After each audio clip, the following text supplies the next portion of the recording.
The veil is thin, and something's breaking through. In Madrid, Spain, in the working-class district of Vallecas, stands an ordinary apartment. But in the early 1990s, this home became the setting of one of the most chilling paranormal cases ever reported, one that even the police could not explain. It began with a teenage girl and a game that should never have been played.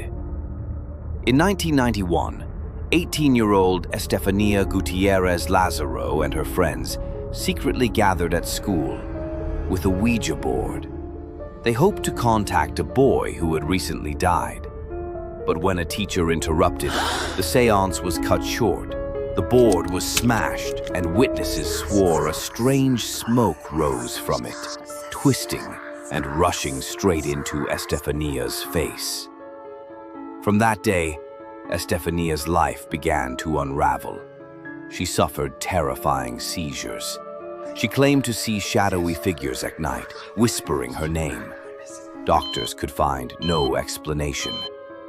And then, one July night in 1991, she collapsed and never woke again. But death did not bring peace. In their Vallecas apartment, the Gutierrez family soon reported strange disturbances. Doors slammed on their own. Disembodied voices called out to them. Crosses fell from the walls. And at night, the younger siblings were dragged from their beds by invisible hands. In desperation, the family called the police.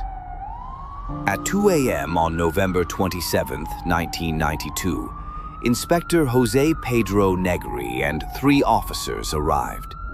What they wrote in their official report would make this case infamous.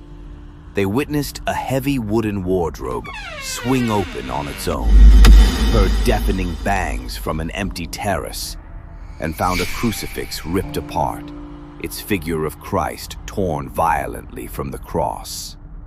Months later, on All Saints' Day, the family discovered something chilling. A framed photo of Estefanía had mysteriously burned. Only her face was charred, while the rest of the frame remained untouched. The Vallecas case remains one of Spain's most disturbing mysteries. To this day, believers insist Estefanía's spirit never left her home. Skeptics call it grief and imagination. But the police report still exists, signed and sealed, describing events they could not explain. And so the question remains, what really happened in Vallecas? If you liked this story, like, subscribe, and hit the bell for more new weekly horrors.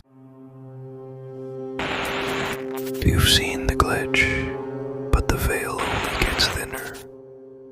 More is coming through.